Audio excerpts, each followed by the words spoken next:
The winter of 1885 descended upon the Wyoming frontier like a vengeful spirit, transforming the landscape into a realm of ice and shadow. Snow fell in thick curtains across the small mining town of Copper Creek, burying the wooden sidewalks and muffling the usual din of commerce and vice that echoed from the saloons. The wind howled through the mountain passes, carrying with it the promise of death for any soul caught unprepared in its frozen embrace.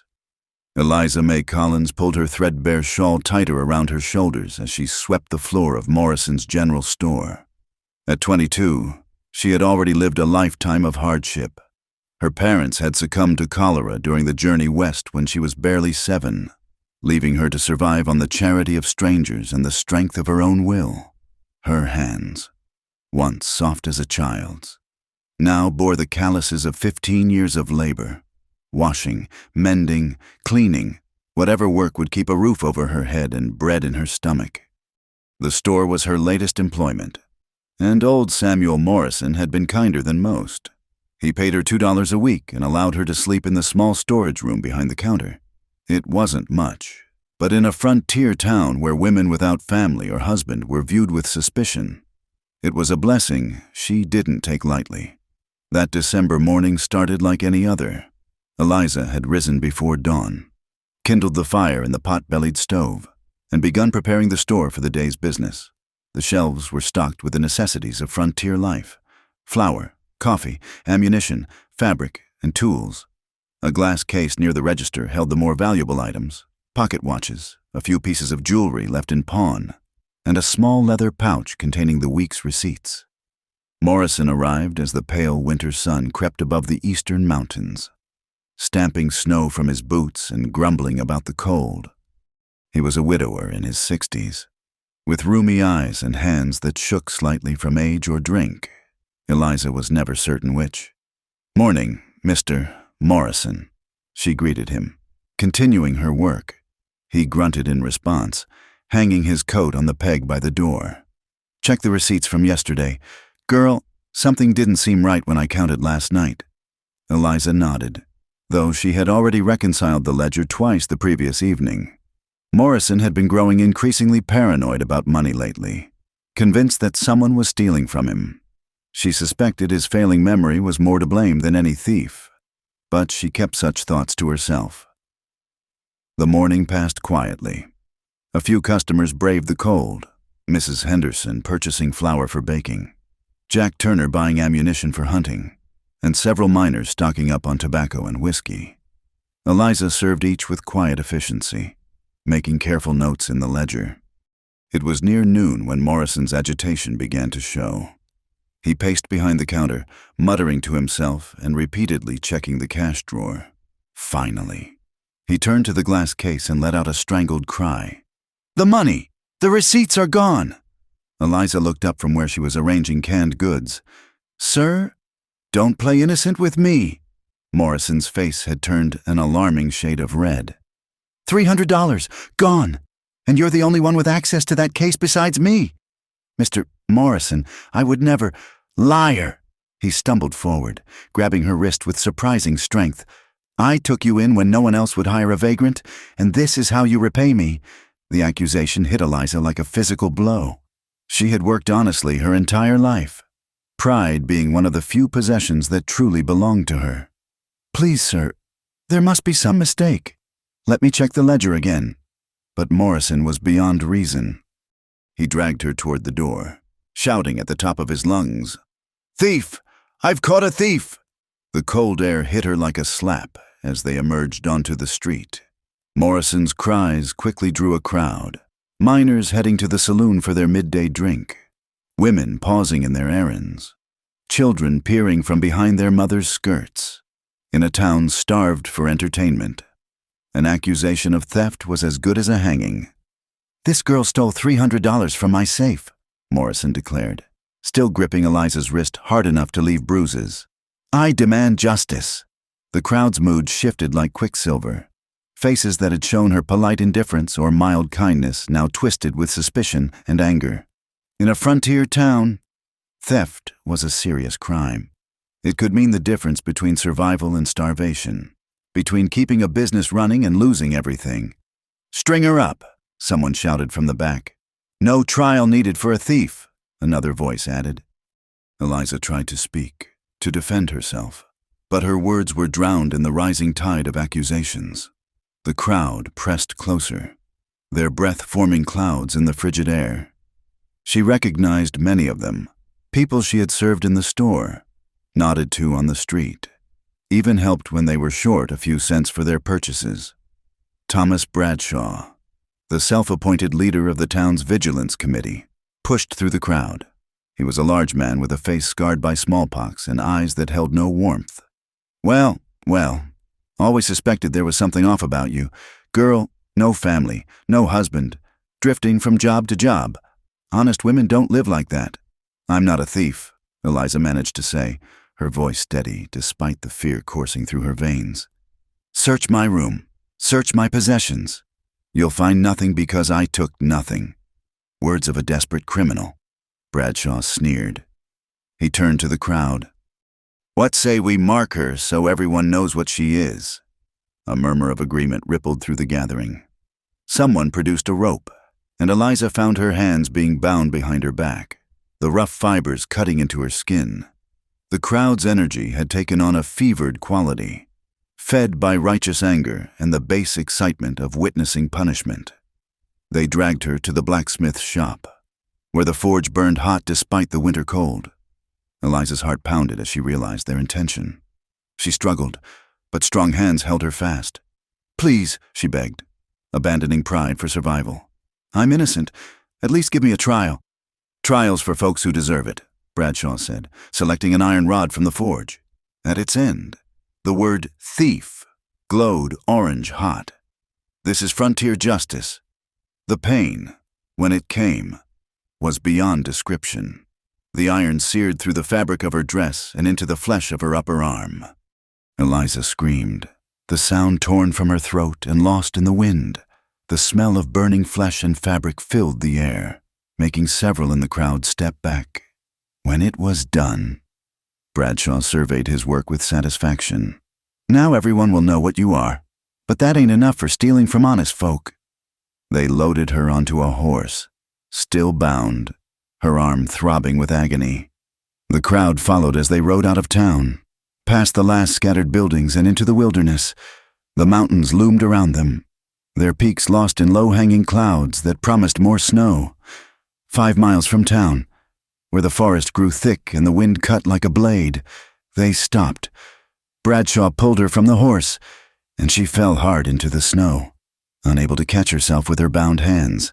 "This is your punishment," he declared, addressing both Eliza and the crowd. "Left to freeze, as befits a thief who would rob honest folk in winter. If God sees fit to save you, then maybe you're innocent. But I doubt he'll bother with the likes of you." The crowd's bloodlust seemed to cool somewhat as they looked at the young woman crumpled in the snow, her face pale with shock and pain.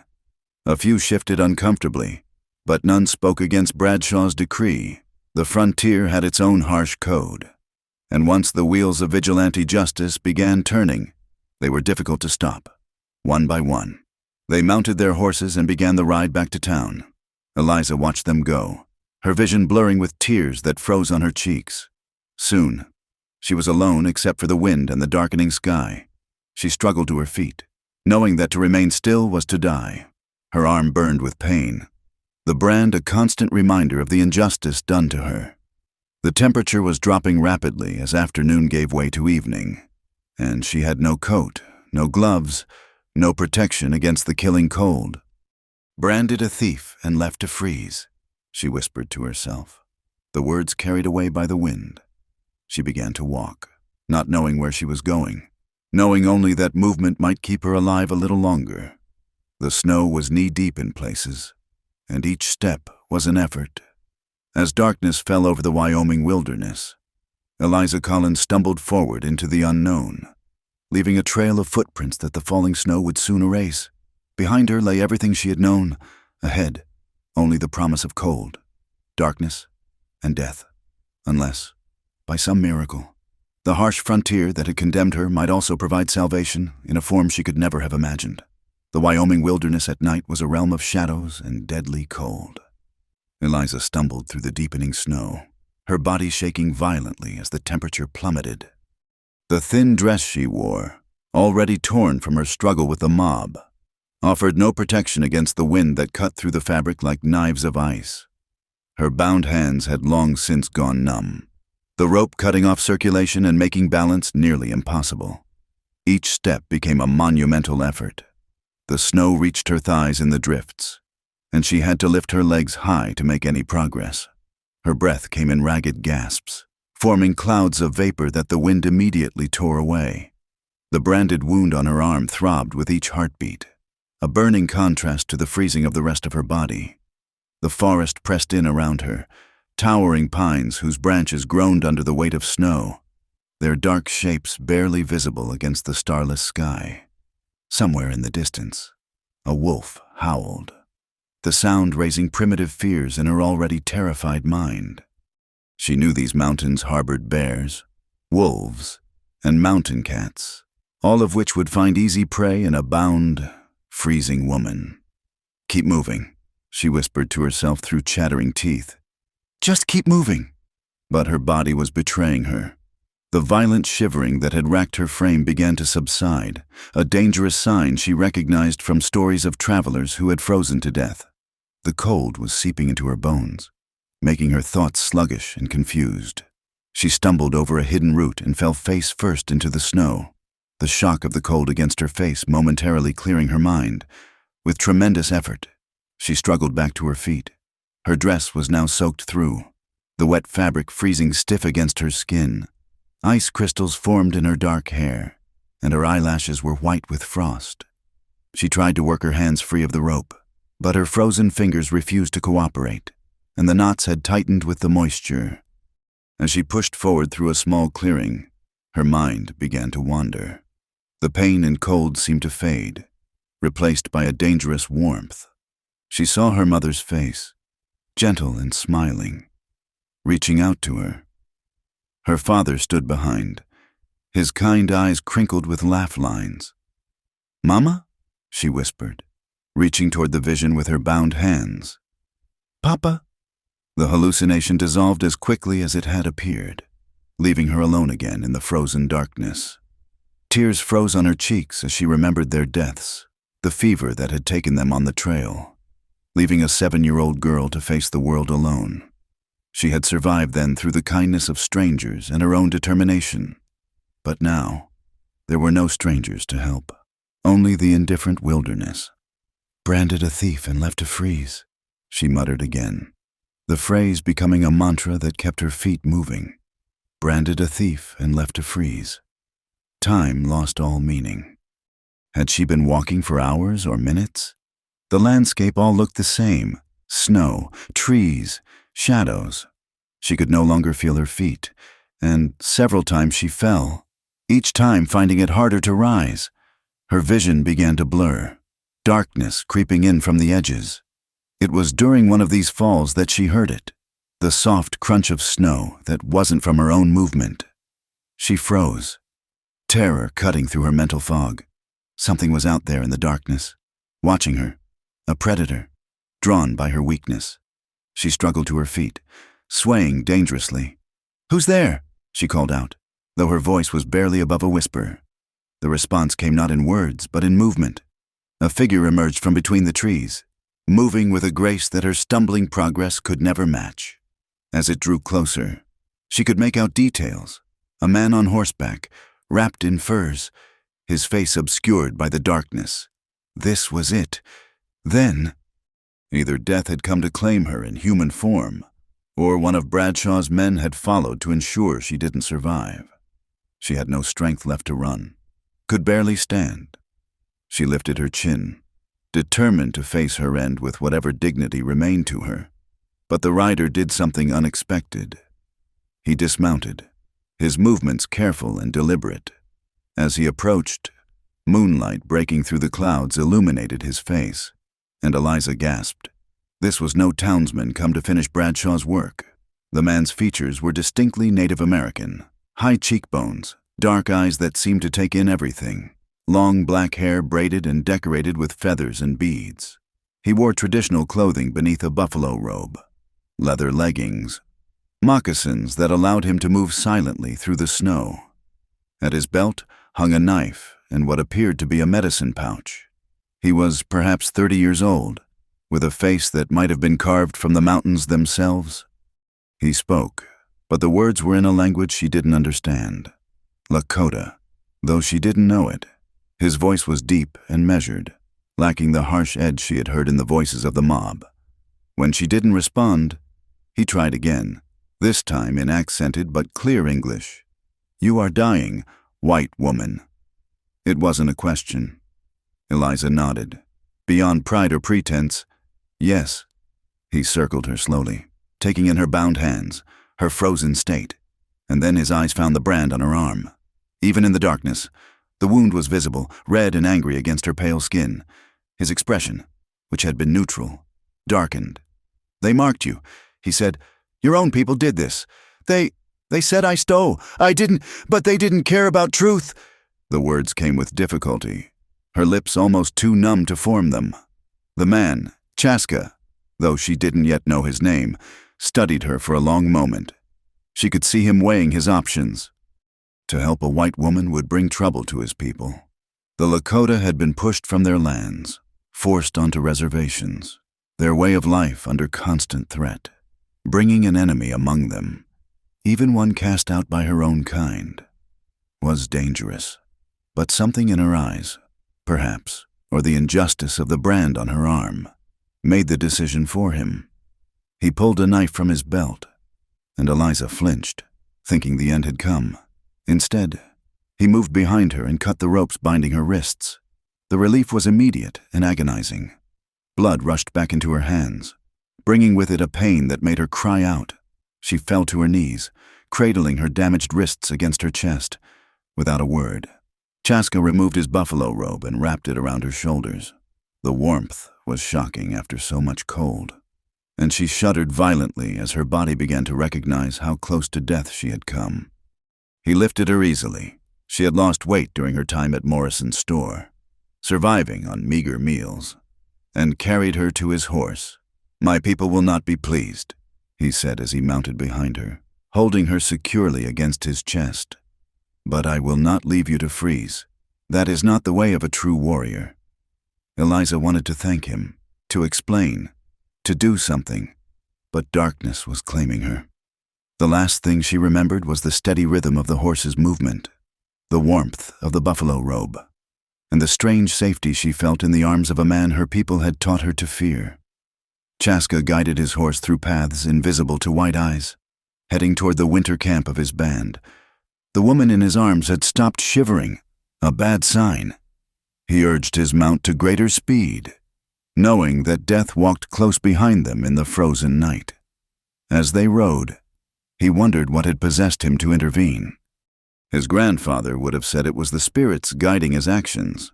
His younger brother would call him a fool for bringing trouble to their people. But Chaska had seen the brand on her arm, had recognized the injustice of it. He knew what it was to be marked as less than human, to be judged and condemned without true cause. The wind picked up, driving snow into his face. But he knew these lands as well as he knew his own heartbeat. Soon, he could see the distant glow of fires from his people's camp, sheltered in a valley where the worst of the wind couldn't reach. What reception awaited him there? He couldn't say, but he had made his choice, and he would stand by it, whatever the consequences. In his arms, Eliza drifted between consciousness and oblivion, her mind filled with fragmentary images, her parents, the brand, the mob's faces, and now this unexpected savior who had appeared from the darkness like something from a dream. "Branded a thief and left to freeze," she mumbled in her delirium. "But not frozen yet." Warmth. It was the first sensation that penetrated the fog of Eliza's consciousness. A gentle, enveloping warmth, so different from the killing cold that had nearly claimed her. She lay still, afraid that movement might shatter this reprieve and return her to the frozen forest. Slowly, other sensations filtered through, the soft fur beneath her, the crackle of a fire, the murmur of voices speaking in an unfamiliar language. The smell came next, smoke from the fire mixed with something else. Leather and herbs and a wild scent she couldn't identify. It wasn't unpleasant, just foreign to her experience of wood smoke and coal fires in frontier towns. She became aware of a dull, persistent ache in her arm where the brand marred her skin. But even that pain seemed muted compared to what she remembered. Finally, she opened her eyes.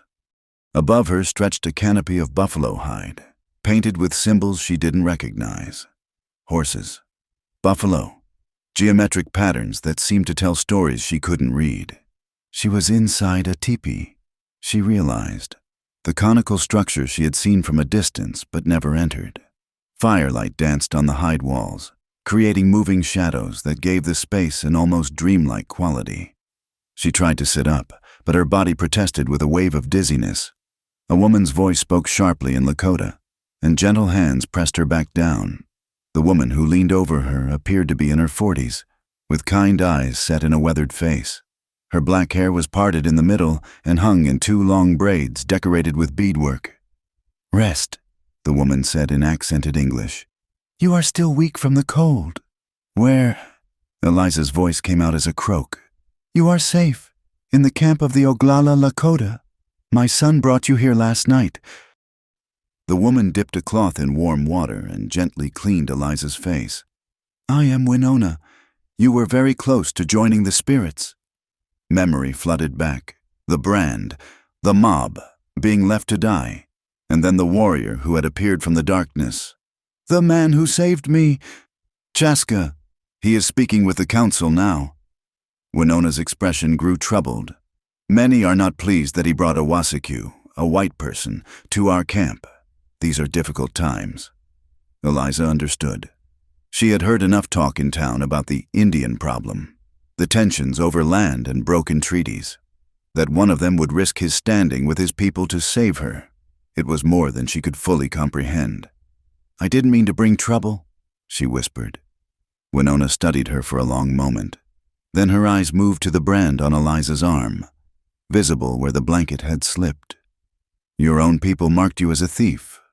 Were they right?" "No." The simple word carried all the weight of her innocence and the injustice done to her. Something in Eliza's eyes must have convinced the older woman, for Winona nodded slowly. "I believe you. Chaska is a good judge of character. If he saw innocence in you, then it is there." The tent flap opened, bringing a gust of cold air and bright winter sunlight that made Eliza squint. The man who entered was the one from the forest, Chaska. In the daylight, she could see him more clearly. He was tall for a Lakota, with the lean strength of someone who lived by hunting and riding.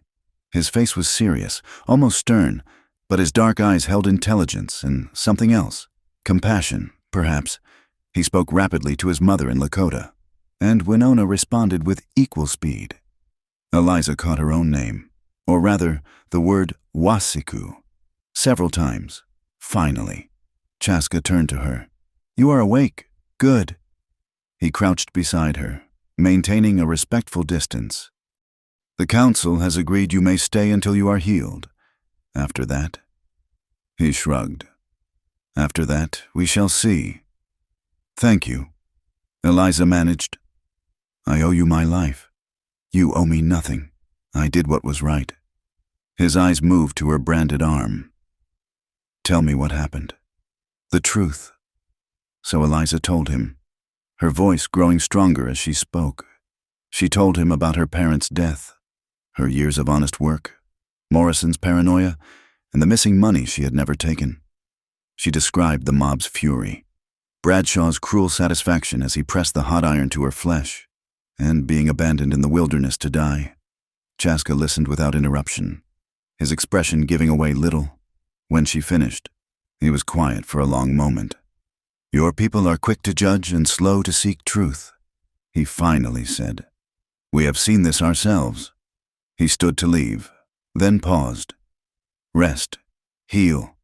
You are under my protection while you are here. None will harm you." After he left, Winona helped Eliza sit up and drink some broth made from buffalo meat and wild roots. It was richer and more flavorful than anything she had tasted in the frontier towns. and she felt strength beginning to return to her body. Through the teepee's opening, she could glimpse the winter camp. It was larger than she had expected, perhaps 20 teepees arranged in a rough circle, with smoke rising from each peak. The camp was situated in a valley protected by pine-covered hills, sheltered from the worst of the winter winds. In the distance, the black hills rose against the sky, their peaks shrouded in clouds. Children played in the snow between the teepees, their laughter a universal sound that transcended language. Women worked at various tasks, scraping hides, tending fires, mending clothing. Men checked weapons and discussed matters she couldn't understand. It was a community, she realized, not so different from any small town except for the surface details. But she also noticed the looks directed at Winona's teepee, suspicious glances, frowns, worried conversations held in low voices. Her presence was clearly a source of controversy. Over the following days, Eliza slowly recovered her strength. Winona tended to her brand with a poultice made from herbs, and while the wound would certainly scar, the infection that Eliza had feared never materialized. The older woman also provided her with proper clothing, a deerskin dress, leggings, and moccasins that were far warmer than her ruined town dress. Chaska came to check on her daily, though he never stayed long. He would ask about her health, ensure she had what she needed, and then leave. But Eliza noticed how he positioned himself where he could watch Winona's teepee from wherever he was working, a silent guardian against any who might wish her harm. On her 4th day in the camp, Eliza felt strong enough to venture outside. Winona walked with her, partly for support and partly, Eliza suspected, to show the others that the white woman was under her protection as well. The reaction was mixed. Some of the Lakota turned away, unwilling to acknowledge her presence. Others stared with open curiosity or hostility. But a few, particularly some of the women, offered tentative nods or even small smiles. It was near the edge of the camp that they encountered real opposition. A warrior, perhaps a few years younger than Chaska, blocked their path. He was smaller but carried himself with the aggressive confidence of someone with something to prove. He spoke harshly in Lakota, gesturing at Eliza with obvious disgust. Winona responded calmly at first, then with increasing firmness. But the young warrior, Lakota, Eliza later learned his name was, grew more agitated. He grabbed Eliza's arm, right where the brand was still healing, and she cried out in pain. The response was immediate. Chaska appeared as if from nowhere, placing himself between Eliza and Lakota. The two men faced each other, tension crackling between them like lightning before a storm. Chaska spoke in a low, controlled voice, but the threat was unmistakable. Lakota spat on the ground at Eliza's feet but backed away. As he left, he called out something that made several others nod in agreement. Winona's face grew worried. "What did he say?" Eliza asked. Chaska's jaw was tight with anger. "He says you will bring the white soldiers down on us, that helping you condemns us all." "Maybe he's right," Eliza said quietly. "Maybe I should leave." "You would not survive a mile in your condition," Chaska said flatly, "and I did not save you from freezing only to send you back to die." That evening, as she sat by the fire in Winona's teepee, Eliza found herself thinking about the strange turn her life had taken. A week ago, she had been a shop girl in a frontier town, invisible and unremarkable. Now she was living among the Lakota, under the protection of a chief's son, for she had learned that Chaska's father had been a respected leader before his death 2 winters past. Winona sat beside her, working on a pair of moccasins. "You are troubled," the older woman observed. "I don't want to bring harm to your people," Eliza admitted. "You've shown me more kindness than my own kind did." "The world is not divided into your kind and our kind," Winona said. "There are good and bad among all peoples. Those who branded you, they were bad. My son who saved you, he is good. It is as simple as that." "Is it?" Eliza touched the brand on her arm, hidden now beneath the deerskin dress. "This mark says I'm a thief. Everyone who sees it will believe that." "A mark on the skin does not change what is in the heart," Winona said firmly. "You know your truth. In time, Others will see it too. As if to underscore her words, Chaska entered the teepee. He had been hunting and carried a rabbit for the evening meal. As he handed it to his mother, his eyes met Eliza's. "How is your arm?" he asked. "Better. Your mother is a skilled healer." He nodded, then surprised her by sitting down across the fire from them. Usually, he left quickly, but tonight he seemed inclined to stay. "Tell me about your life," he said, "before the brand." So Eliza found herself talking about her childhood, her parents' dreams of Western land, their death on the trail. She spoke of the families who had taken her in temporarily, the skills she had learned to make herself useful, the quiet dignity she had tried to maintain despite having nothing. Chaska listened intently, occasionally asking questions. In turn, he spoke of his own life, learning to hunt with his father, the ceremonies that marked a boy's passage to manhood, the increasing pressure from white settlements, the loss of the buffalo herds that had sustained his people for generations. As the fire burned low and Winona dozed in her seat, Eliza realized this was the first real conversation she'd had in years, not the polite exchanges with customers or the brief instructions from employers, but a true sharing of experiences and thoughts. "Your English is very good," she observed. A shadow crossed Chaska's face. "Mission school. When I was young, they tried to make us forget we were Lakota. I learned their language but kept my spirit." The pain in his voice was familiar. The pain of being forced into a mold that didn't fit, of being judged by standards not your own. Her brand was visible, but his was just as real. "Thank you," she said suddenly. "For what? For seeing me as a person worth saving, not as a branded thief." Chaska was quiet for a moment. "When I found you in the snow, I saw someone who had been cast out by those who should have protected her. I have seen this too many times. I could not let it happen again." Their eyes met across the dying fire, and something passed between them.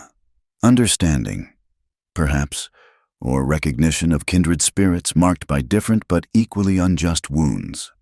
Outside, the wind howled through the valley, but inside the teepee, there was warmth and, for the first time in longer than Eliza could remember, a sense of belonging. The weeks that followed brought a rhythm to Eliza's life unlike any she had known before. Each morning, she woke to the sound of camp stirring, dogs barking, children calling to each other, women rekindling fires for the morning meal. The branded wound on her arm had healed to a pink scar, though the word thief remained clearly visible, a permanent reminder of injustice. Winona had become her patient teacher, showing her the daily tasks of Lakota women. At first, Eliza's hands were clumsy with the unfamiliar work, scraping hides, working with sinew and bone needles, preparing pemmican for storage. But she had always been a quick learner, and her years of domestic service had given her nimble fingers and attention to detail. "Waste," Winona would say when Eliza completed a task correctly. "Good," in Lakota. It was one of the first words Eliza learned, along with "mini" for water, "pita" for fire, and "wopila" for thank you. The children were the first to fully accept her presence. Unlike their elders, they held no deep-seated fears about white influence.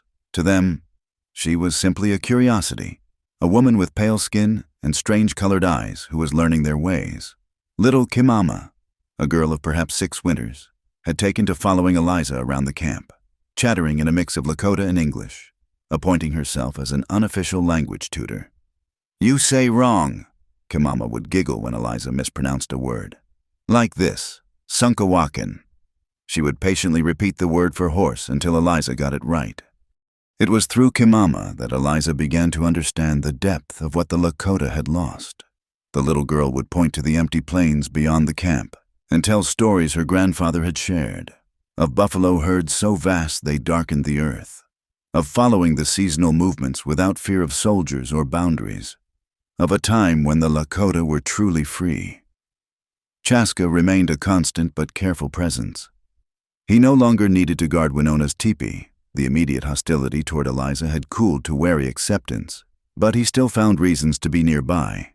He would bring game from his hunts, help repair the tipi when winter storms damage the hide, or simply sit by the fire in the evenings, teaching Eliza words and concepts that went beyond simple vocabulary. "You must understand," he explained one evening as they watched the stars appear in the clear winter sky. "For us, all things are related. The earth, the sky, the four-legged, the two-legged. We are all part of the same family. Your people seem to have forgotten this." Eliza thought of Copper Creek, of the mine that poisoned the water, of trees cut down without thought for tomorrow. "Yes," she admitted quietly. "I think we have." Their conversations often took place during shared tasks. Chaska taught her to recognize animal tracks in the snow, to understand which plants could heal and which could harm, to read the weather and the behavior of clouds and birds. In return, Eliza shared what she knew of white society, not to encourage assimilation, but to help him understand the forces pressing against his people. "They will not stop coming," she told him honestly one day as they gathered firewood. "Every year, more settlers arrive. They're building railroads, bringing soldiers, making laws. Your people need to know what they're facing." Chaska's face was grim. "We know. Some say we should fight until the last warrior falls. Others say we must adapt or perish. He paused, selecting his words carefully. "I believe we must be clever, learn their ways without losing our own, use their knowledge against them when we can." It was during one of these wood-gathering expeditions that they encountered the hunting party, 5 warriors on horseback, returning with a deer strapped across one of their mounts. Among them was Lakota, who had confronted Eliza weeks earlier. The lead hunter, an older man named Mapi, raised his hand in greeting to Chaska, but eyed Eliza with suspicion. They spoke in rapid Lakota, and though Eliza couldn't understand all the words, she recognized the tone of warning in Mapi's voice. "What did he say?" she asked after the hunters had ridden on. Chaska's expression was troubled. "Soldiers have been seen 2 days' ride from here. They search for something or someone." Eliza's heart sank. "They're looking for me?" "Perhaps. Or perhaps they simply patrol, but Lakota will use this to argue you should leave." That evening, the camp was subdued. News of the soldiers had spread, and worried conversations took place around every fire. Eliza sat with Winona, helping to repair a parfleche container, but her mind was elsewhere. She had brought danger to these people who had shown her nothing but kindness. "I should go," she said suddenly. "If the soldiers are looking for me." "And go where?" Winona interrupted. "Back to those who branded you, to die in the snow. Do not speak foolishness. But if my presence brings harm to the camp, then we will face it as we have faced all challenges, together." The older woman's tone brooked no argument. "You are not the first refugee we have sheltered, and you will not be the last. This is what it means to be Lakota. We take care of those who need protection." The next morning brought new snow, heavy and thick. The camp worked together to secure tapis and ensure everyone had adequate wood for their fires. Eliza found herself fully integrated into the communal effort, no longer an outsider but a member of the community. It was while helping to distribute dried meat to the elders that she noticed how thin some of the children looked. The winter had been hard. Game scarce with the buffalo gone and white settlements disrupting traditional hunting grounds. The proud Lakota would never complain, but Eliza could see the signs of hunger she knew too well from her own lean years. An idea formed in her mind. That evening, she approached Chaska with her proposal. "I know where the trading posts keep their surplus goods," she said. "Fort Laramie is only 3 days from here. If I could get there without being recognized, I could trade for supplies. Flour, blankets, ammunition for hunting." "It is too dangerous," Chaska said immediately. "If they recognize you, they won't. I'll wear white women's clothing, cover my hair, keep my arm hidden. I know how to be invisible. I did it for years." They argued back and forth, but eventually, Chaska had to admit her plan had merit. The camp needed supplies, and Eliza's knowledge of white trading practices could be valuable. Finally, he agreed, but with conditions. "I go with you," he said firmly. And we take 2 others, warriors who can speak enough English to trade, but fight if necessary. 3 days later, they set out, Eliza dressed in a worn but respectable dress that Winona had obtained from previous trades, her hair pinned up properly, her branded arm carefully covered. Chaska and 2 warriors, including, surprisingly, Lakota, accompanied her. The young warrior had volunteered, saying bluntly that if the white woman was so eager to risk herself for the camp, he would ensure she didn't betray them. The journey to Fort Laramie was tense. They avoided main trails, camping without fires, constantly vigilant for soldier patrols. Eliza found herself impressed by the warriors' ability to move unseen through landscape that seemed to offer no cover. Even in her hampering dress, they helped her travel with minimal trace of their passage. On the 3rd day, the fort came into view, a sprawling complex of wooden buildings surrounded by a stockade fence. The American flag snapped in the cold wind above the central building. Soldiers drilled in the courtyard, and civilians moved about their business. "Remember," Chaska said quietly as they prepared to enter, "you are Sarah Mitchell, traveling with Indian guides to reach family further west. You have money to trade for supplies. Nothing more." Eliza nodded, her heart pounding. She pulled her shawl higher, ensuring her branded arm was completely hidden. Together, the unlikely group approached the fort's entrance. The guards barely glanced at them.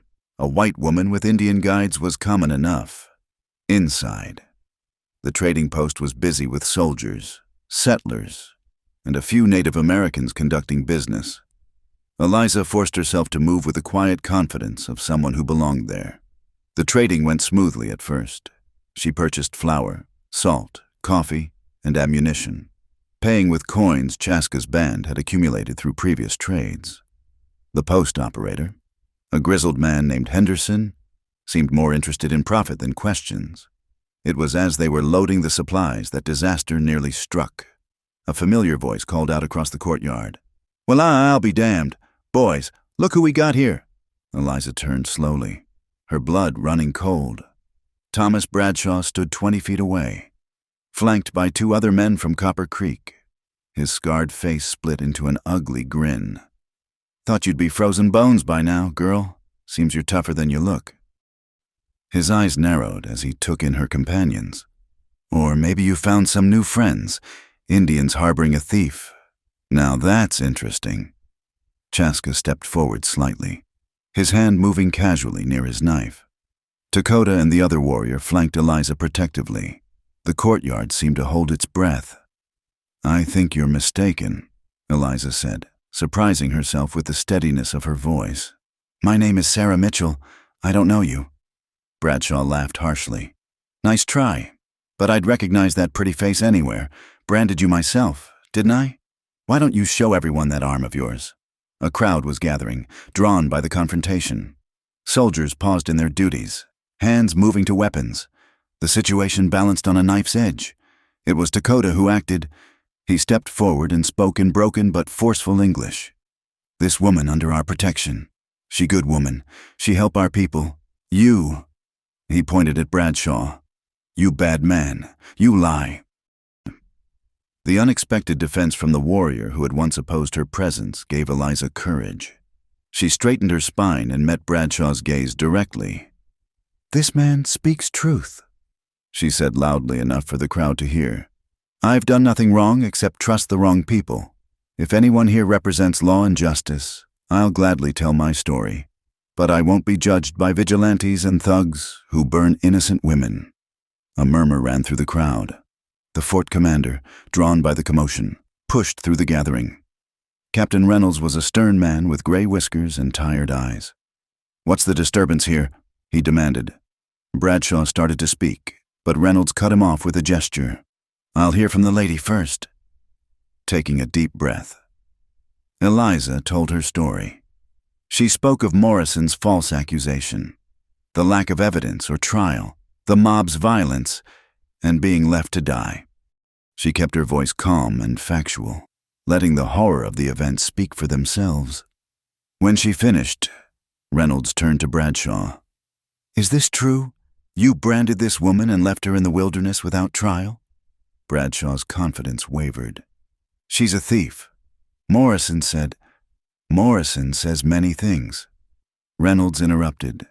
"Especially when he's been drinking. I've had complaints about his accusations before." He studied Eliza thoughtfully. "You have proof of your innocence." "Only my word," Eliza admitted. "But I ask you, if I were truly a thief, would these honorable men risk themselves to help me? Would I return here, knowing I might be recognized, simply to buy supplies for hungry children?" Reynolds was quiet for a long moment. Then he turned to Bradshaw. "Get out of my fort. If I hear of you taking the law into your own hands again, you'll find yourself in my stockade. The frontier has laws, whether you respect them or not." Bradshaw's face flushed with rage, but faced with military authority, he had no choice but to comply. As he left, he shot Eliza a look that promised this wasn't over. Captain Reynolds turned back to Eliza. "You're free to complete your business and go, miss, but a word of advice, stay clear of Copper Creek. Men like Bradshaw have long memories and short tempers." As they left the fort with their supplies, Eliza felt a mix of relief and apprehension. She had faced her past and stood tall, but she knew Bradshaw's threat lingered. "You spoke well," Chaska said quietly as they made camp that evening, safely distant from the fort. "With truth and courage." "Lakota spoke for me," Eliza said, glancing at the young warrior. "I didn't expect that." Lakota shrugged, looking uncomfortable with the gratitude. "You risk yourself for our people. Maybe I judged too quickly. Maybe." He emphasized the word, making it clear he still had reservations. "We will see." As they continued their journey back to the camp, supplies secured and immediate danger past, Eliza felt something fundamental had shifted. She was no longer just a refugee seeking shelter. She had proven herself willing to face danger for the Lakota who had taken her in. The brand on her arm remained, but its power to define her was fading. Under the vast Wyoming sky, traveling between two worlds with men who had become her protectors and friends, Eliza began to envision a different future than any she had imagined. Not the lonely life of a frontier servant, nor the death intended by those who had marked her, but something new, a life built on truth, courage, and bonds that transcended the boundaries others sought to impose. The blizzard struck without mercy 3 days after their return from Fort Laramie. Eliza had learned to read the signs, the way the horses grew restless, how the birds fell silent, the peculiar heaviness in the air, but nothing could have prepared her for the violence of a true Wyoming winter storm. It began with fat, lazy snowflakes that seemed almost peaceful. Within an hour, the wind had risen to a shriek, driving snow horizontally across the camp. Visibility dropped to mere feet, and the temperature plummeted so rapidly that exposed water froze almost instantly. "Blizzard!" The cry went up across the camp, and everyone sprang into action. This was survival itself. Every member of the band knew their role. Women and children secured teepee flaps and added extra stakes against the wind. Men brought the horses closer, tethering them in the lee of the teepees where they would have some protection.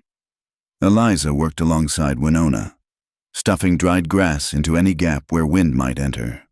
Her hands, now calloused and capable, moved with practiced efficiency. The supplies from Fort Laramie were distributed quickly, extra blankets to families with small children, additional food to the elders' teepees. "The buffalo robes," Winona instructed, her voice barely audible over the wind. "Layer them with the hair inside. We must trap every bit of warmth." As darkness fell, the storm intensified. The teepee poles groaned under the assault, and snow began to pile against the buffalo hide walls. Inside, the small fire struggled against downdrafts, smoke swirling before finding its way up through the smoke hole. Chaska entered, bringing a blast of frigid air with him. Ice crystals clung to his eyebrows and braided hair. "All families are secured," he reported to his mother. "But this storm—" He shook his head. "It rivals the worst I remember." He settled near the fire, and Eliza noticed how naturally she moved to make space for him. Over the weeks, they had developed an easy familiarity, though always within the bounds of Lakota propriety. But tonight, with the storm raging like a living thing outside, conventional distance seemed less important than shared warmth. "Listen," Chaska said quietly. Between the gusts of wind came another sound, a child crying. Without hesitation, he was on his feet and pushing back out into the storm. Eliza grabbed a buffalo robe and followed, ignoring Winona's sharp call to stay. The world outside was chaos. Snow struck like tiny needles, and the wind threatened to tear her from her feet. She could barely make out Chaska's form ahead, moving by memory and instinct toward the sound of distress. They found little Kimama huddled against an overturned travois, separated from her family's teepee when she'd gone to check on her puppy. The child was already showing signs of severe cold exposure, her lips blue and trembling violent. Chaska scooped her up while Eliza wrapped the buffalo robe around them both. Together, they fought their way back through the blinding snow. What should have been a walk of 50 paces became an eternity of struggle against the wind. They burst into the nearest teepee, belonging to Mapi and his family. The old warrior's wife immediately took charge of Kimama, stripping the child's wet clothing and wrapping her in warm furs while Mapi's daughter heated stones by the fire. "She will be well," the woman assured them after tense minutes of warming the child. "You found her in time." As they prepared to return to Winona's teepee, Mapi stopped them. The older warrior studied Eliza with eyes that had seen many winters. "You could have stayed safe by the fire," he said in careful English, "but you followed to help. This is good. This is Lakota way." He nodded once, decisively. "You are welcome in my teepee." From a man who had viewed her with suspicion since her arrival, this was no small statement. Eliza felt tears prick her eyes, though she blinked them back quickly. The storm raged for 2 full days. The camp became a white world where teepees were merely suggestions of shape beneath the drifts. Paths had to be dug between dwellings, and every journey outside was dangerous. It was during the second night, when the wind finally began to show signs of weakening, that things shifted between Eliza and Chaska. They sat by the fire while Winona slept, keeping watch in case the teepee needed reinforcement. The intimacy of the storm had created a bubble around them, separate from the normal patterns of daily life. "You are thinking of your parents," Chaska observed. Eliza had been staring into the flames, lost in memory. "Yes, they died in a storm, though not like this. Cholera in a wagon train, rain turning the trail to mud, no shelter, no medicine." She paused. "I used to hate the rain. Now I think, at least they had each other at the end. That's more than many get." "My father died alone," Chaska said quietly, hunting when the soldiers came. "He led them away from the camp, gave us time to escape. We found his body 3 days later." They sat in companionable silence, sharing grief without need for more words. The fire crackled, sending shadows dancing on the teepee walls. "Why did you really save me?" Eliza asked suddenly. "That night in the forest, you risked so much for a stranger, a white woman who could bring nothing but trouble." Chaska was quiet so long she thought he wouldn't answer. When he spoke, his voice was thoughtful. "When I was young, maybe 12 winters, I got separated from a hunting party, lost in a different kind of storm, rain and lightning in the summer. I was found by a white family traveling west. They could have left me, could have killed me even, one Indian boy alone. Instead, they fed me, sheltered me, helped me find my way back to my people." He looked at her directly. "The man, he told me something I never forgot. He said kindness doesn't know color, doesn't speak only one language. He said we make the world we want to live in, one choice at a time." A small smile touched his lips. "Besides, when I saw you in that forest, I saw strength, even dying. You kept walking. Such strength deserves a chance to grow." The wind chose that moment to gust particularly hard, shaking the entire teepee. Without thought, Eliza moved closer to Chaska, and his arm came around her shoulders, sharing warmth and stability. They stayed like that for a long moment before both became aware of the impropriety and shifted apart. "I'm sorry," Eliza began, but Chaska shook his head. "No apology needed. The storm makes its own rules." But his eyes said more. spoke of growing feelings that had nothing to do with the weather. By morning, the blizzard had blown itself out, leaving behind a transformed world. The sun emerged to shine on drifts taller than a mounted warrior, on trees bent and broken by the weight of snow, on a landscape scrubbed clean and sparkling. The camp dug itself out with practiced efficiency. Paths were cleared, tipis excavated, horses found and tended. Miraculously, though there were injuries and cases of frostbite, no lives had been lost. It was while helping clear snow from around the elders' teepee that Lakota approached Eliza. The young warrior still carried himself with pride, but something in his manner had softened. "You helped save Kimama," he said without preamble. "My cousin's daughter, in the storm. You could have stayed safe, but you risked yourself for a Lakota child." "Anyone would have," Eliza began, but he cut her off. "No, not anyone. You did." He was quiet for a moment, seeming to struggle with words. "I spoke against you, said you would bring danger. Maybe danger will come, maybe not. But you have also brought courage and kindness. This matters." He walked away before she could respond, but the acceptance in his words warmed her more than any fire. That evening, as the camp celebrated survival with stories and shared food, Chaska found Eliza watching the sunset paint the snow-covered hills gold and pink. "Beautiful," she murmured.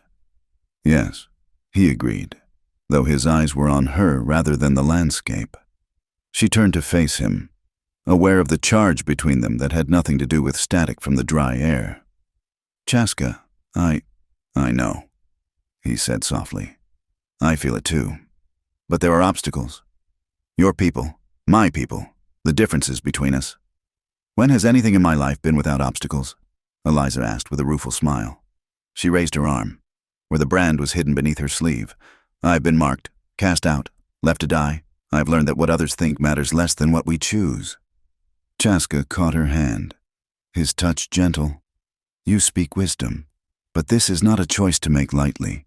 To be with me means to fully embrace the Lakota way, not as a visitor, but as one of us. It means facing whatever comes, from your people and mine, together." Eliza thought of Copper Creek, of Morrison's store, of years of loneliness and mere survival. Then she thought of these weeks with the Lakota, the warmth of community, the strength found in belonging, the way her heart lifted when Chaska entered a room. "I've been surviving my whole life," she said, "with you, with your people. I've learned to live. That's a choice I can make easily." As if by mutual agreement, they walked to a small rise overlooking the camp. The tippies below glowed like lanterns in the fading light, smoke rising straight in the still air. The storm had passed, leaving clarity in its wake. Chaska took both her hands in his. "In our way, when a man wishes to court a woman, there are traditions, gifts to her family, proving he can provide, showing respect. But you have no family here except those who have chosen you, my mother, who calls you daughter in her heart, and others who see your worth. Then court me in your traditions." Eliza said, "I want to do this right, to honor your ways." He smiled then, a full smile that transformed his usually serious face. "You already do honor us. But yes, we will follow the proper path. Though I warn you, my mother will have much to say about this. She has been hinting for weeks that I should speak my heart." They laughed together, and then, as the first stars appeared in the darkening sky, Chaska leaned down and kissed her. It was gentle, barely more than a brush of lips, but it felt like a promise of everything to come.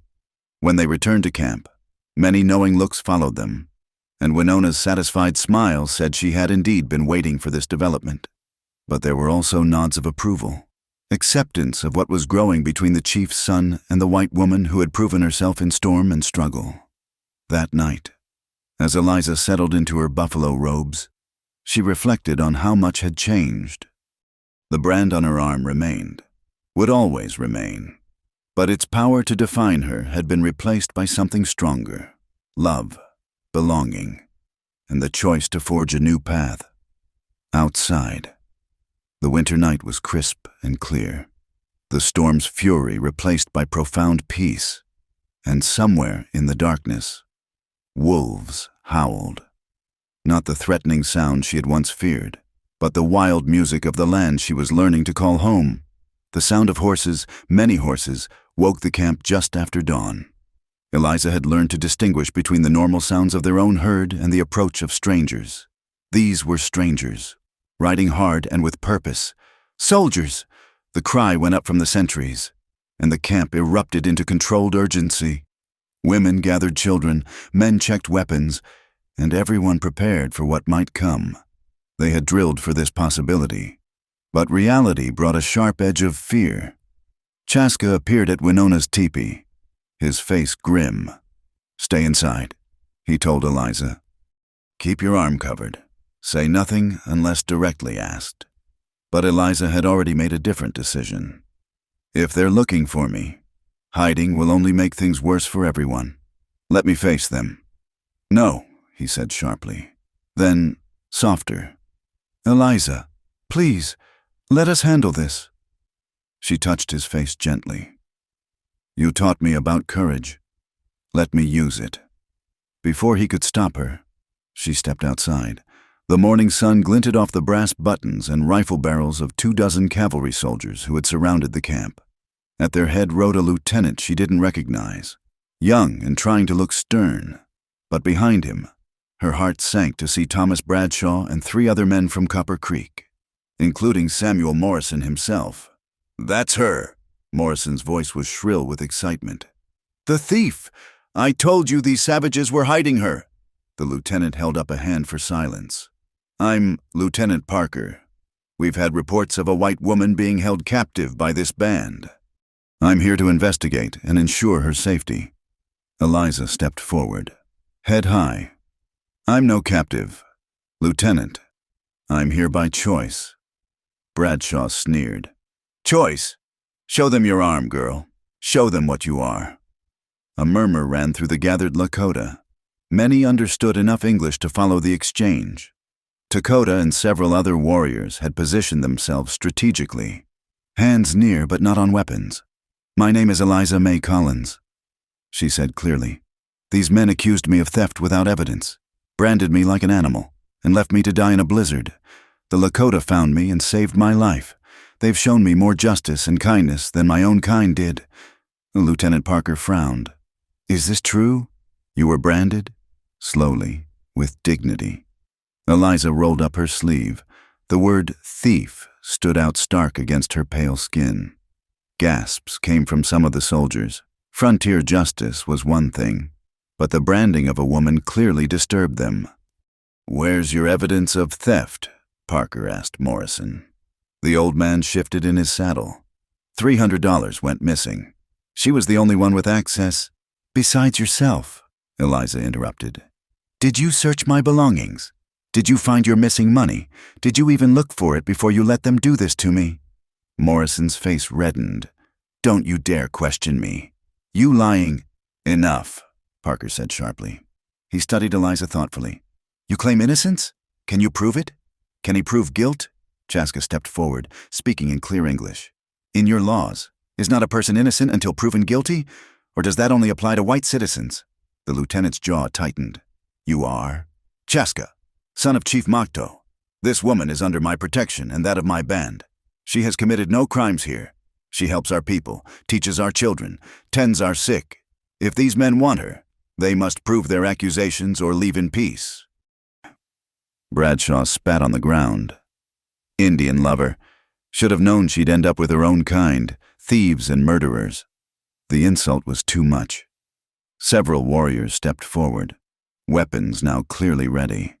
The soldiers responded by raising their rifles. The moment balanced on the edge of violence. It was Winona who broke the tension. The elderly woman walked calmly between the two groups, her dignity undeniable. She spoke in Lakota, then switched to English for the soldiers' benefit.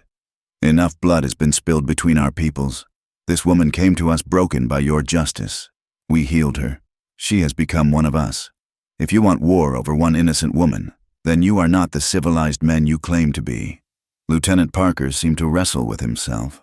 He was young, probably on his first command, trying to navigate between orders and what his eyes told him was true. Mr. Morrison, he finally said. Do you have any actual proof of theft? Witnesses? Evidence? Morrison fumbled for words. The money was there. Then it was gone. That's not proof, Parker said flatly. And this? He gestured at Eliza's arm. This is barbaric. I won't be party to dragging a woman back to face more mob justice without real evidence. You're going to let her stay with these savages? Bradshaw's hand moved toward his gun. Instantly, a dozen soldier rifles swung toward him. You'll keep your hand away from that weapon, sir, Parker said coldly. I'm in command here, not you. Bradshaw's face twisted with rage. You're a disgrace to that uniformed boy. When I tell people how you let a thief... Tell them, Parker said. Tell them how you branded a woman without trial and left her to die. Tell them how she survived and found people who treated her with humanity. See how that story plays in the newspapers back east. He turned to Eliza. Ma'am, you're free to stay or go as you choose. But I advise you, these men won't give up easily. There may be trouble ahead.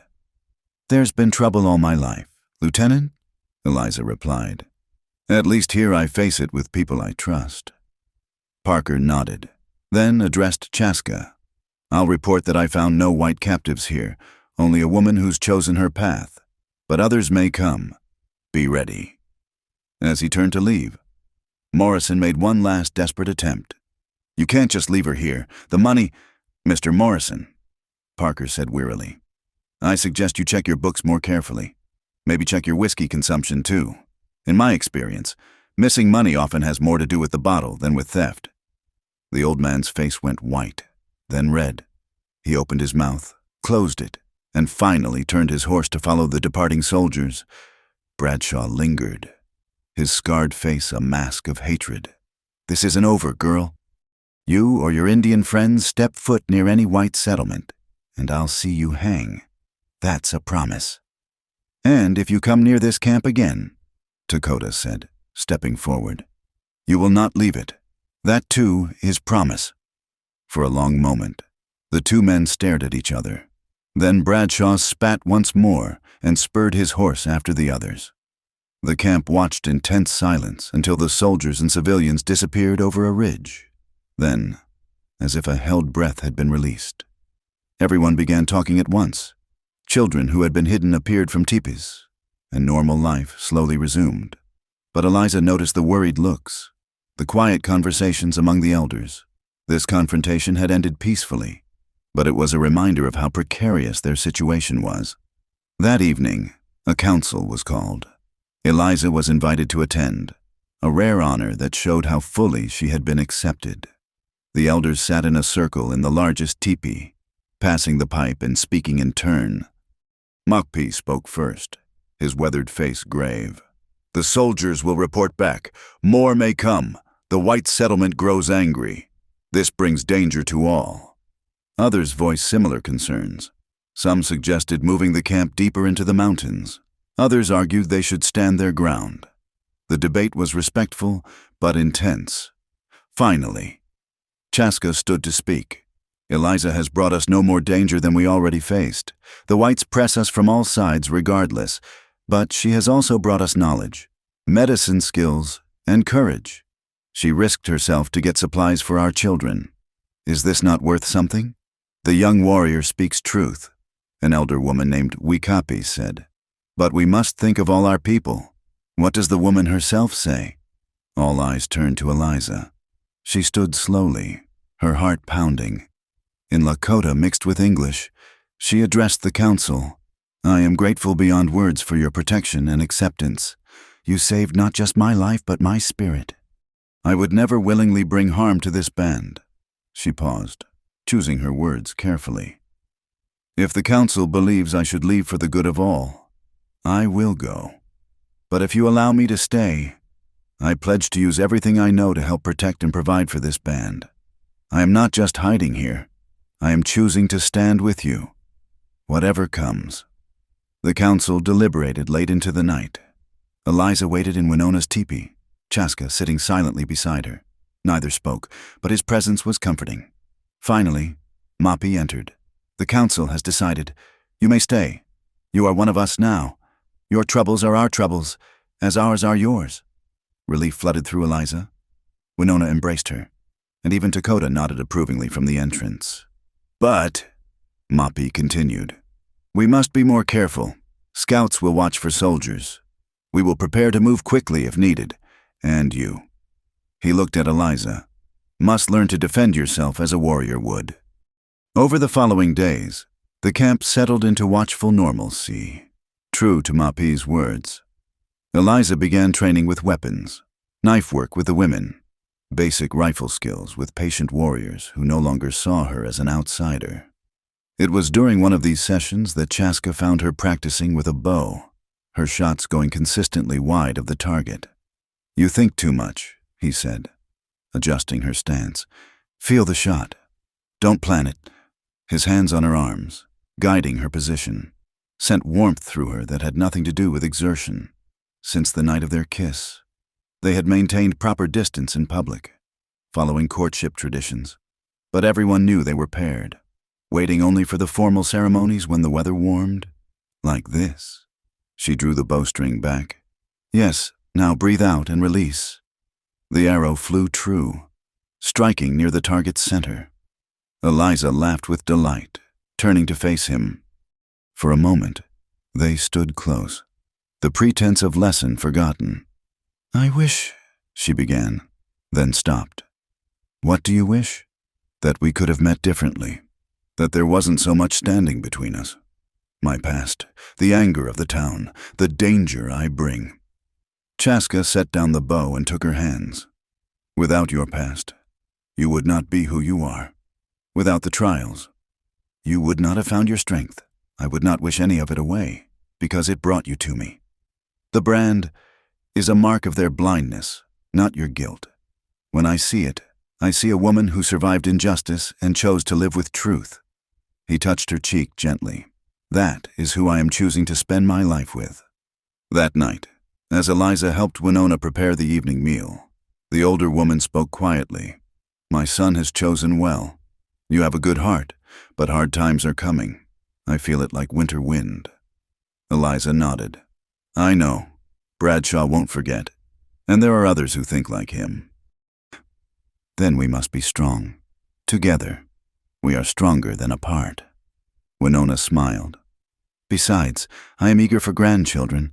It has been too quiet in this teepee. Eliza blushed, but she smiled too. Despite the looming threats, despite the brand on her arm and the prejudice it represented, she had found something she'd never expected. Home, love, and a future worth fighting for. As stars appeared in the vast Wyoming sky, she stood outside the teepee, listening to the camp settling for the night. Somewhere in the darkness, guards kept watch. Tomorrow would bring its own challenges, but tonight she was where she belonged, not as Eliza the branded thief, but as Eliza of the Lakota, chosen and choosing in equal measure. The dawn came slowly to the Wyoming plains, painting the eastern sky in shades of rose and gold. Mist rose from the thawing ground, and the first birds of spring began their tentative songs. Eliza stood at the edge of the camp, watching the sun climb above the distant mountains, her heart heavy with the decision that lay before her. 3 moons had passed since the confrontation with the soldiers. The camp had moved twice, always staying ahead of potential trouble, but the strain was showing. Game was harder to find as white settlements expanded, and every trading expedition carried the risk of recognition and conflict. You are troubled, Chaska said, approaching silently. He had a way of moving that still amazed her, this large, strong man who could walk on dry leaves without making a sound. I've been thinking, she admitted, not turning from the sunrise, about justice, about truth, about what hiding here means. He stood beside her, close enough that she could feel his warmth in the cool morning air. You are not hiding. You are living. Am I? She finally faced him, seeing her own conflicted emotions reflected in his dark eyes. Every time someone goes to trade, they risk themselves because of me. Every time soldiers are spotted, the camp prepares to flee because of me. How is that living freely? Chaska was quiet for a long moment. When he spoke, His voice was carefully measured. "You are thinking of going back, of trying to clear your name." It wasn't a question. He knew her too well now, could read the determination building behind her doubt. "Morrison is getting older, drinking more according to the traders. Maybe someone in town knows the truth about his missing money. Maybe if I could prove my innocence." "They branded you," Chaska interrupted, his voice harder now. "They left you to die. What makes you think they would listen to truth now?" "Because I'm not alone anymore," Eliza said firmly. "I have you, your people. I have strength I didn't have before. And—" She paused, touching her arm where the scar lay hidden. "I'm tired of this mark defining me. I want to face them not as a victim, but as someone seeking justice." That evening, a council was called. Eliza presented her thoughts to the gathered elders, Chaska translating when her Lakota faltered. The debate that followed was intense. "This is foolishness," Lakota argued. "You would walk back into the wolf's den. They will not care about truth. They care only about their own kind." "Perhaps," Mapi said thoughtfully. "But she speaks of something important. A warrior faces his enemies. Running forever is not living, it is only surviving." Winona, who had been silent, finally spoke. "If she goes, she does not go alone. My son will go with her. I know this. Others may choose to go as well. This is no longer just about one woman's innocence. It is about showing that we protect our own." The council continued deep into the night. When it concluded, the decision was made. Eliza would be allowed to return to Copper Creek to seek justice. Accompanied by Chaska and any warriors who chose to go, they would go openly, peacefully, but prepared to defend themselves if necessary. Over the next days, preparations were made. To Eliza's surprise, 6 warriors volunteered to accompany them, including Lakota. "You proved yourself to us," he said simply when she expressed amazement. "Now we stand with you." The morning of their departure dawned clear and bright. Eliza wore a mixture of clothing, a proper white woman's dress that had been obtained through trade, but with Lakota moccasins and a beaded belt that Winona had made for her. Her hair was braided in the Lakota style, adorned with a single eagle feather that Chaska had given her, a mark of courage. "Remember," Chaska said as they mounted their horses, "we go in peace, but we do not go in weakness." The journey to Copper Creek took 2 days. As they drew closer to the town, Eliza's anxiety grew. The familiar landmarks, the rocky outcrop where she'd gathered herbs for Morrison's store, the stream where she'd washed clothes, seemed like artifacts from another lifetime. They entered the town at midday. Riding down Main Street in plain sight, the reaction was immediate. People stopped in their tracks. Conversations died, and curtains twitched as word spread like wildfire. The Indian woman who'd been branded as a thief had returned, and she hadn't come alone. They stopped in front of Morrison's general store. The old man was visible through the window, and his face went white when he saw them. Eliza dismounted, her movements deliberate and dignified. "Wait here," she told Chaska. "I need to do this myself first." She entered the store, the familiar bell chiming overhead. The smell, tobacco, leather, and pickled goods, brought a rush of memories. Morrison stood behind the counter, his hands trembling slightly. "You," he breathed. "How dare you come back here?" "I've come for the truth, Mr. Morrison," Eliza said calmly. "About your missing money, about what really happened." "Get out!" His voice rose to a shrill pitch. "Get out before I call for help." "Call them," Eliza said. "Call everyone. Let the whole town hear what I have to say." And Morrison did, whether from panic or calculation. He stumbled to the door, shouting for help, claiming thieves had come to rob him again. Within minutes, a crowd gathered, including Sheriff Watson, a new arrival since Eliza's time, and, inevitably, Thomas Bradshaw and his cronies. "Well, well," Bradshaw drawled, pushing through the crowd. "The thief returns, and brought her savage friends too. This should be interesting." Sheriff Watson, a steady-looking man in his 40s, held up a hand. "Everyone calm down. Ma'am, I'm going to need you to explain yourself." Eliza stood straight, meeting the eyes of the crowd. Many she recognized. Some looked away. Others stared with open hostility or curiosity. "My name is Eliza May Collins," she began, her voice carrying clearly. "4 months ago, I was accused of stealing $300 from this store. Without trial, without evidence, I was branded and left to die in a blizzard. I survived, thanks to the kindness of the Lakota people. Now I've returned to clear my name." "Your name?" Bradshaw laughed harshly. "You're a marked thief. The evidence is burned into your arm. The only evidence of mob justice and lies." Eliza countered. She turned to Morrison. "Tell them the truth. Did you ever find your missing money? Did you ever really look for it?" Morrison's face flushed. The money was gone. You were the only one." "The only one besides yourself with access." Eliza interrupted. "Sheriff, I ask you, has Mr. Morrison's business improved since I left? Has he had money for whiskey, for new goods?" Watson frowned, looking at Morrison with new interest. "Now that you mention it, Sam did pay off his debts pretty quick after you left. Said business had picked up." "Coincidence," Morrison sputtered. It was then that an unexpected voice spoke from the crowd.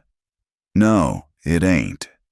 Everyone turned to see Jacob Hensley, Morrison's sometime clerk and drinking companion. The man looked haggard, his conscience clearly weighing on him. "I can't stay quiet no more." Jacob continued. "Sam, you were drunk that night. You don't remember, but I do. You took that money yourself. Said you were investing it in a sure-thing poker game at the saloon. Lost every penny." The crowd murmured, shock rippling through them. Morrison's face went from red to white. "You're lying," he shouted. "She's got to you somehow." "No, Sam." Jacob shook his head. "I'm done lying for you. We let an innocent girl get branded and near killed because you couldn't admit you gambled away your own money. That ain't right." Sheriff Watson stepped forward. "Mr. Morrison, I think you better come with me. We need to discuss this further." "Wait," Eliza said. She rolled up her sleeve, showing the scar to the crowd. "This can't be undone, but I want everyone here to see it, to remember what happens when fear and lies replace justice. I'm not asking for pity. I'm asking for people to think before they join a mob, to demand truth before they destroy someone's life." The crowd was silent now, many faces showing shame or discomfort. Even some of Bradshaw's supporters looked uneasy. "As for you," Eliza turned to Bradshaw, "you took pleasure in burning an innocent woman. You left me to die and threatened anyone who helped me. What kind of man does that make you?" Bradshaw's scarred face twisted with rage. "You brought savages into our town. You're a traitor to your own kind." "My kind?" Eliza's voice rose. "My kind branded me and left me to freeze. The Lakota saved me, accepted me, taught me what real honor looks like. If I had to choose again, I'd make the same choice." She turned to address the crowd one more time. "I came back to clear my name, and I've done that.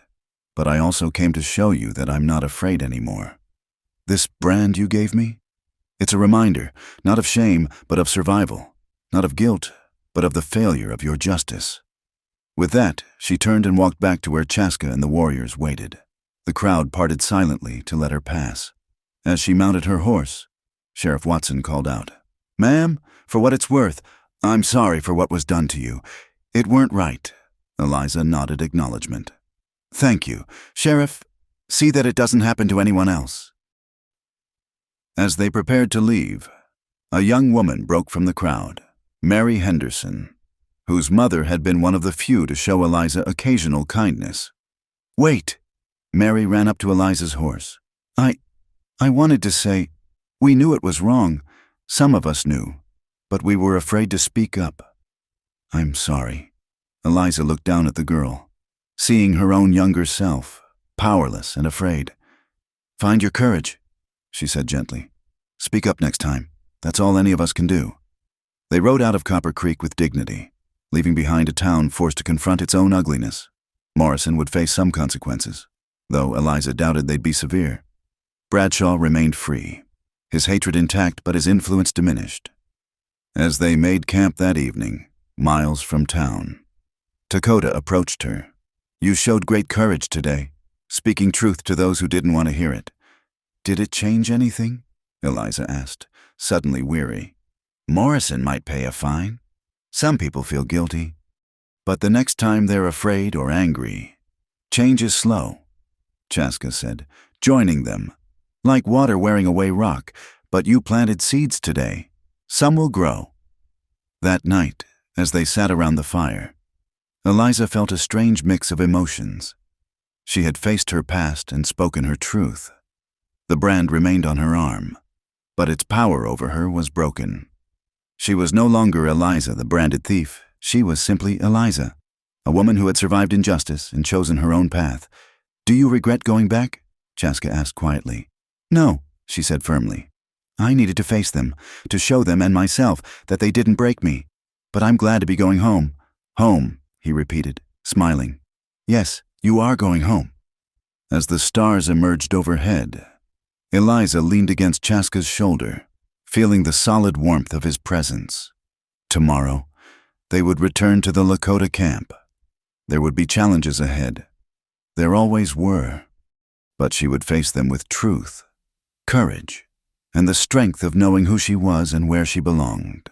The fire crackled, sending sparks up toward the infinite sky. In the distance, a coyote called, and another answered. The sound no longer frightened her. It was simply the voice of the land she had chosen, wild and free and honest in its dangers, so unlike the false safety of civilization that had nearly destroyed her. She touched the scar on her arm one last time, then let her hand fall. It was just a mark on skin. What mattered was the unmarked spirit within, tempered by trial and made stronger by survival. That spirit was heading home. The spring sun cast long shadows across the courthouse steps in Laramie as Eliza adjusted her dress one final time. 6 months had passed since her confrontation in Copper Creek, and much had changed. The territorial judge had agreed to hear her case, a formal clearing of her name that would be entered into legal record. Beside her, Chaska stood tall in his finest clothing, a mixture of traditional Lakota and white man's attire that he wore with natural dignity. They were not alone. Winona, Dakota, and several others from the band had made the journey, along with unexpected allies from Copper Creek itself. Jacob Hensley had come to testify, his conscience finally clear. Mary Henderson and her mother were there, ready to speak about Eliza's character. Even Sheriff Watson had made the trip, bringing with him evidence of Morrison's gambling debts and fraudulent accusations against 2 other former employees. Are you ready? Chaska asked quietly. Eliza touched the scar on her arm, now covered by her sleeve. Yes, this ends today, one way or another. The courtroom was packed. Word had spread about the unusual case, a white woman seeking justice with the support of a Lakota band. Journalists from Eastern newspapers sat with pencils ready, sensing a story that captured the complexity of frontier justice.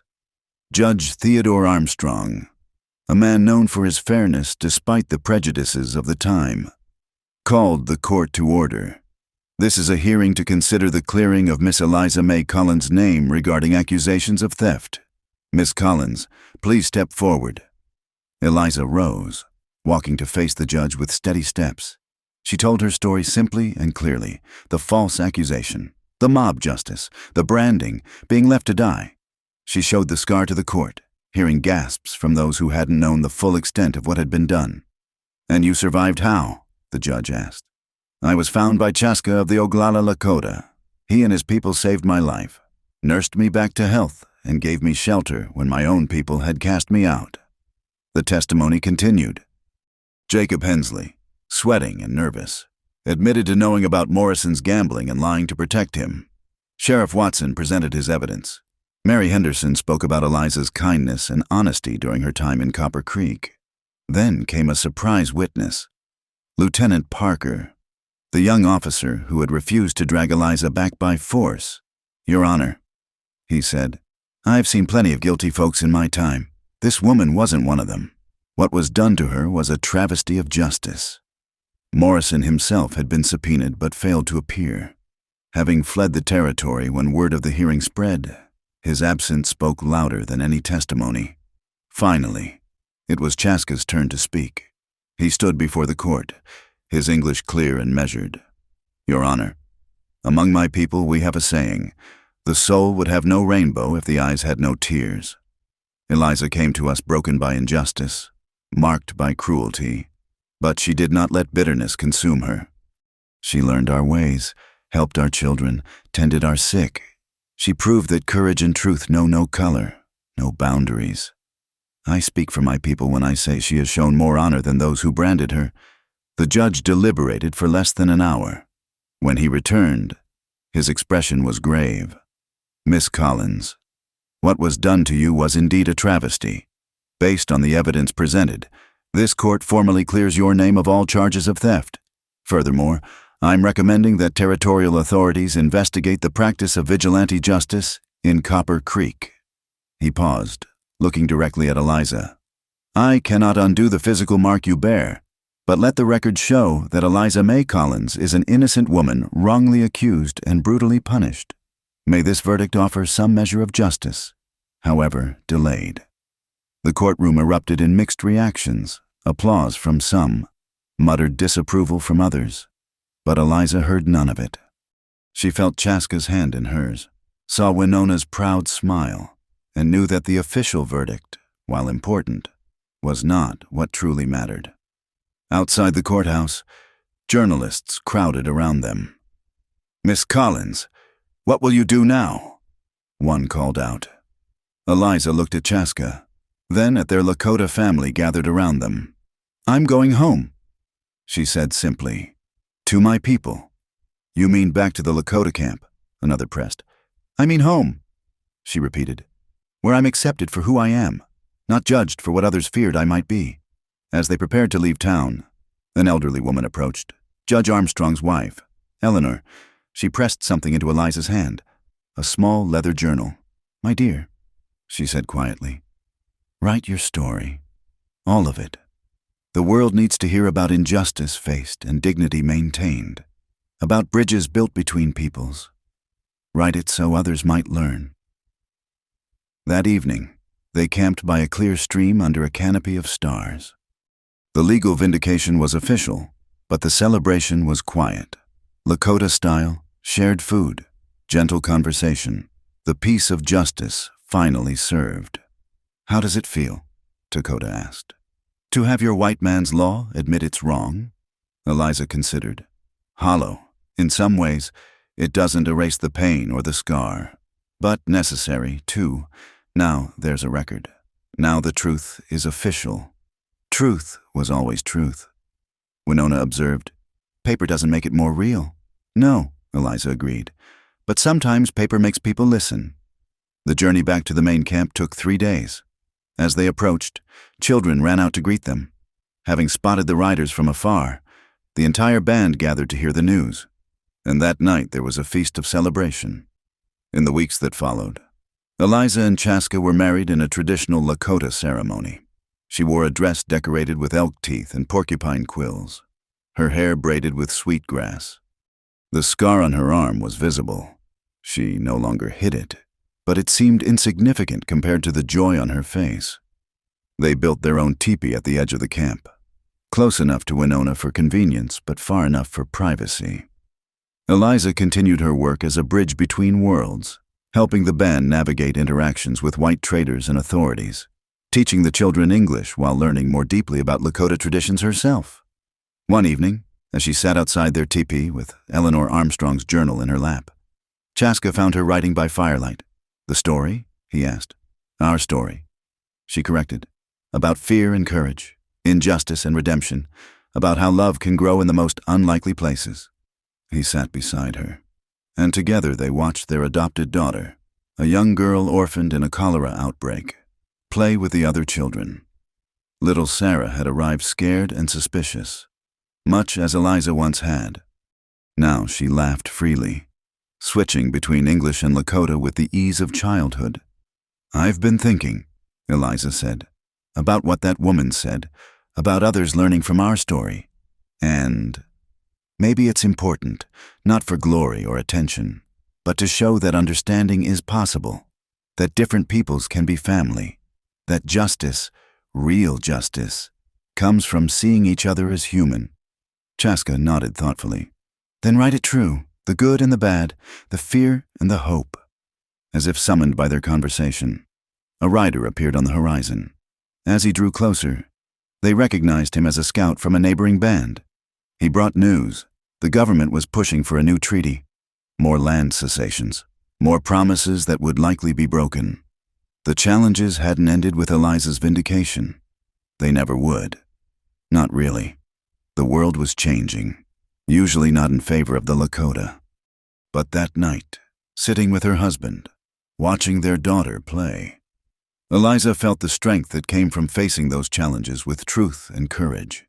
She dipped her pen and continued writing. They branded me a thief and left me to freeze. But in that frozen wilderness, I found warmth. Not just the physical warmth that saved my body, but the warmth of acceptance, of community, of love that transcended the boundaries others had drawn. The scar remains on my arm, but it no longer defines me. What defines me is the choice I made. To survive, to trust again, to build a life based on truth rather than fear. The fire crackled, sending sparks up toward the star-filled sky. Somewhere in the distance, wolves howled, the sound of the wild, free country that had become her home. Chaska's arm came around her shoulders, and she leaned into his warmth. Will you tell about this moment too? He asked, reading over her shoulder. Every moment. She promised.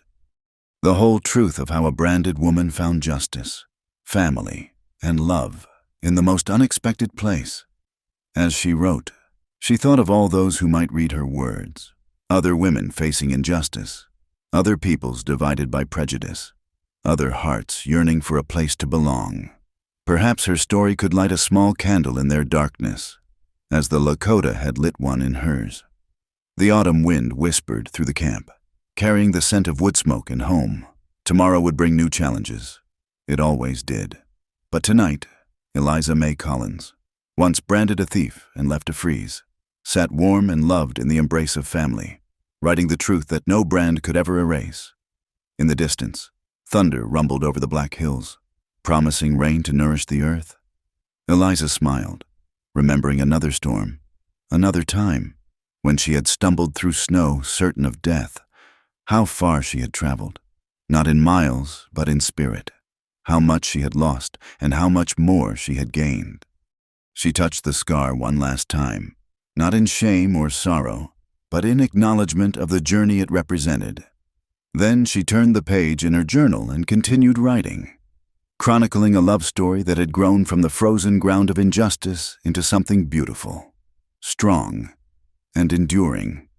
The fire burned low as the night deepened, but the light it cast was enough to write by, enough to warm by, enough to remind her that even in the darkest winter, spring always comes to those who survive to see it.